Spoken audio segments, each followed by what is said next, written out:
All right, so we are doing the quiz number 7 review for tomorrow. Remember, tomorrow I'm not going to be here, so you guys are just going to come in. You're going to take a quiz, okay? And after the quiz, I told the sub make sure that you guys are just kind of keeping yourselves busy. Remember, Alex is still due on Sunday, so make sure you guys are working on that if you haven't done it yet. Do either Alex or do other math work, anything like that, okay? So keep yourselves busy. They've been instructed to give you guys 5 minutes before the bell rings to go get your phones, stuff like that. If they forget by 9:17, make sure you tell them, hey, can we go get our phones now? It's 5 minutes. And they should let you do that. So today we're going to be doing, I think it's a total of 8. Let me check. Yeah, it's a total of 8 different examples. Some are quick, some take a little bit longer, okay? So here we go. So this has been up there for a little while. It says graph each equation. So it says y equals to negative the absolute value of x minus 2 plus 1. Now, if you guys remember, there's a way that I told you that you should list your information for this. Okay, so I told you write down your A, your H, your K, and then your vertex, right? So because all you got to do is find your vertex, and then once you find your vertex, you can kind of start graphing it. Your A term is your slope, so we want to make sure we know our A value. So my A value on this equation is right in front of the absolute value, which would be a negative 1. Okay, there's a negative 1 right there. Okay, we just don't see it. So, but we do see the negative there. So that means this opens down, right? This thing is going to be like a V that opens down. Now my H value is the number inside where the X is, okay? So X minus 2. H is going to be the 2, but the opposite side of it, right? So not minus 2, it's going to be a positive 2. Okay? And then K is going to be the actual value that I see at the very end. It's a positive 1. So positive 1. So my vertex, 2, 1. HK, right? So I'm going to go to 2, 1 on my graph. So that's going to be right here, 2, 1. And then I'm going to apply my slope. My slope is A, right? Negative 1 over 1, right? You can think of it like negative 1 over 1. That means go once down, once to the right, and also to the left. So you're going to go down 1, 1 to the right, and also to the left. Connect the dots, and you're done. Okay? These are supposed to be easy problems. They're not supposed to be difficult. Okay? You just have to identify the pieces that you need. Your A term, your H term, and your K term. If you know those 3 terms, you should be able to find out your vertex by joining H and K, and then using your slope, your A term, to find the next 2 points. Okay? So that's your first graph. So we're doing 2 of these because I want you guys just to get a little bit of practice seeing one that's graphed up, one that's graphed down, with different values for H and K. So all that stuff will be there. So here's another one. Go ahead and take a little bit of time to draw it. Let me pause the video meanwhile. All right, so gave you a little bit of time for that. Let's write down our AHKs, right? So AHK, which again we're going to use to find our vertex. But A term is what? A 1, right? My H term, it's 0. It's not there. It's supposed to be X minus something, X plus something, but it's not there. So it's 0. My K term, minus 3, right? So my vertex is 0, negative 3. So I'm going to go to 0, negative 3. I'm going to put a dot there. So it's right here. And then my slope is a 1 over 1, right? 1 over 1. So 1 up, 1 over to both sides. Connect the dots, and we're done. Now remember, if A was 2, then it'd be 2 up, 1 over, right? In both directions. So 2 up, and then 1 to the left, 1 to the right. So it just depends on what your A term is. That's going to tell you how to apply the slope to that vertex. But like I said, these should be relatively simple. They're not meant to be difficult. You just have to know what you're looking for, right? And the way you know what you're looking for is you did the homework and you practiced it, so you know what you're supposed to do, right? Hopefully you're not saving your homework for tonight. So, all right, these next ones right here, I'm going to give you guys a little bit of time to write these down as well, but it says write an equation of the absolute value function. So this time they want me to write the equation y equals a absolute value x minus h plus k using this information. Okay, so let me go ahead and pause it. But before I do that, let me write this following thing down right here. So this is our formula that we're supposed to use. All right, so I'm going to pause it right now. All right, so let's go ahead and write the equation. So I put the equation in the middle. That's the one we're going to be mimicking. Okay, so number 3 says it opens up, so that means A is positive. Okay, so let me just start kind of writing it down. Y equals A is positive, it's 3/4, absolute value of X. All right, so I'm going to put minus just in case, but let's see. It says it shifts 2 units to the right. So if it goes 2 to the right, that normally would mean positive 2, right? But remember, H lies, so it's really a minus 2. So it is supposed to be a minus 2. Okay? So that means to the right, because it looks negative, therefore it goes to the right. And then K, they said it shifts down, and K doesn't lie, so that'd be minus 1. And that's your answer for that one. So it said 2 units are left, it would be positive. It would be a plus, because yeah, normally left is negative. So then it has to look the opposite of what it's doing. So yeah. Remember, H is always just flipped. If it says plus, it really means go left. If it says minus, it really means go right. So, and for this last one right here, it says it opens down. A is a negative 2. So they were nice enough. They told us that A was already negative because it opens down. So I'm going to put Y equals negative 2. Absolute value of X minus. Now let's see if the minus stays. 3 units to the left. So 3 units to the left would be negative 3. But H lies, so it really should say plus 3. And then units, 6 units up, so plus 6. So that would be your answer. If you walked in a little late, if you can't catch up, just start up with number 5, 6, 7, 8, and you can see the notes after. I'll put them up right over. Are we okay with these? Yeah. All right. I know we're time crunching here, so unfortunately we kind of have to move quick. This one is from section 2.6, and all they basically are saying is, look, here's a function. Plug in a number. Okay, so I got x squared minus 3. Just plug in p of 4. In other words, let x equal to 4. Plug it in. So p of 4. That means I'm going to put 4 cubed minus 3.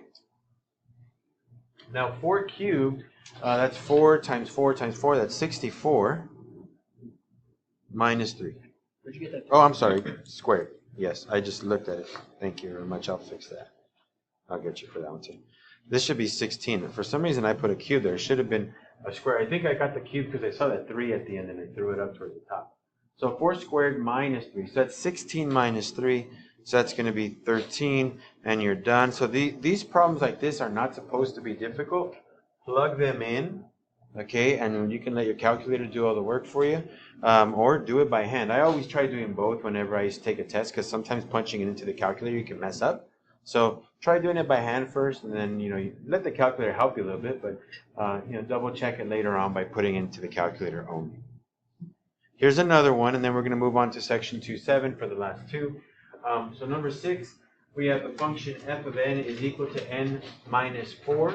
They say find f of 2 plus x. So remember what I told you guys when we mentioned plugging stuff in on, what was that, Friday? All they want us to do is to take this expression right here, okay, and plug it in right there. That's all they want us to do. Okay, we're taking this and plugging it in there. All right, so f of 2 plus x is just 2 plus x minus 4. Well, I mean, you don't have to write this next step if you don't want to, but I'm just removing the parenthesis because it doesn't matter. And 2 minus 4, that's going to be a negative 2, so I'm just going to write x minus 2. And there you go. There's my f of 2 plus x. Okay? So they'll either ask you to plug in a number, they'll ask you to plug in an expression. Remember, I even drew pictures. I said they'll ask you to plug in a happy face. You can plug in a happy face. It would be happy face minus 4, right? It doesn't matter. Whatever they want you to plug in, just plug it into where the variable is and simplify as much as you can. Maybe you can't simplify, and that's okay. It's fine. But if you can, then do it. Okay? Questions on these two? Again, that's section 2.6. So everything we've done before, so 1 through 4, all this stuff was 2.5, okay? The graphing part, that's all 2.5. Here was 2.6 and 2.6, and then the last part is going to be 2.7. So question 7 is going to be a multiplication. Let me just check really quick. This is going to be a subtraction.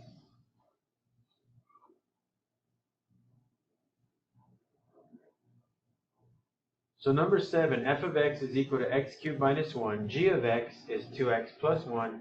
And what they want us to do is to multiply both functions, f times g of x, right? So they're saying, what is f of x times g of x? So I'm going to go ahead and write that out. X cubed plus 1, minus 1 times 2x plus 1. And then I'm going to distribute. I'm going to distribute everything. So let's start with the top side right here. So this is going to be x cubed times 2x, that's 2x to the 4th. And x cubed times 1, that's positive x cubed. And then I'm going to get the negative 1 and distribute that. So negative 1 times 2x, that's a negative 2x. And negative 1 times positive 1 is negative 1. And then I'm supposed to combine my like terms, but I don't have any like terms. You might say, well, yeah, they're all x's. Well, yeah, but one is x cubed, one is x to the 4th, one is x to the 1st, and the other one doesn't even have an x. They don't have matching powers. They got to be the same letter and the same power. Okay? It can't just be one or the other. Okay? So this is done. All right? So again, that's the Algebra 1 portion of it, right? The Math 1 portion, where you're combining like terms.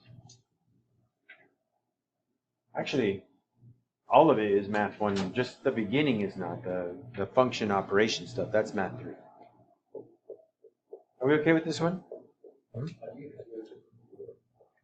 2x to the 4th. 2x to the 4th is because when you multiply x cubed times x to the 1st, so there's a property that they tell you guys that when you multiply the same bases with different powers, you add the powers.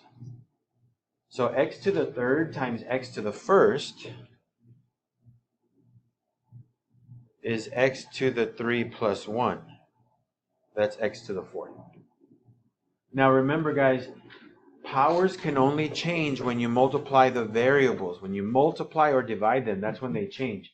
If you're just if you're just adding and subtracting them, so 2x plus 3x, that is not equal to 5x squared. That's wrong. If you add and subtract, powers don't change, just the coefficients, the numbers in the front change. Okay? This is equal to 5x. Okay? Because think of it like x being oranges. 2 oranges plus 3 oranges, you don't say that's 5 oranges squared. Right? If I have 2 oranges and 3 oranges and I put them together, I got 5 oranges. Right? Not oranges squared. I don't say that. So when you add and subtract, the items stay the same. X stays the same. It won't change. Okay? But when you multiply and divide, and when you divide, you subtract, by the way. So when you multiply, you add the powers. When you divide, you subtract the powers. So it'd be m minus n when you divide. But when you're multiplying, the powers do change. So that's why that didn't happen anywhere else, did it? No, it didn't. So just in the very first one. But yeah, so that's what we get. So is that okay? The 4th power thing? Santiago? Is it? Yeah. All right. So here's the last one. Okay. Find g minus h of n. Now I did a subtraction problem because these are usually the ones, like if you're going to mess one up, it's going to most likely be the subtraction problem. And the reason why it's going to be that one is because there's a minus in the middle. And if you forget to distribute it, which I noticed a couple of people were doing that, like in my math lab yesterday, I think I was kind of correcting them, like, hey, you guys got to make sure that you transfer this negative properly, because they were kind of missing it. But you are going to have to rewrite it here. Well, I do at least. But you see that minus in the middle? That's going to be the culprit that's going to mess you up if you do mess up, I think. Personally, I think that's what's going to do it. Because that's what's probably going to mess me up if I mess anything up. So let's see. G of n, that's n squared plus 1. I'm going to put in a parenthesis, minus h of n, that's n plus 4. Now the n squared plus 1 is just going to stay the way it is because there's nothing in front of it that's changing it. But that minus in front of that other parenthesis is going to change the signs inside. So that's going to be minus n minus 4. So this will become n squared minus n minus 3.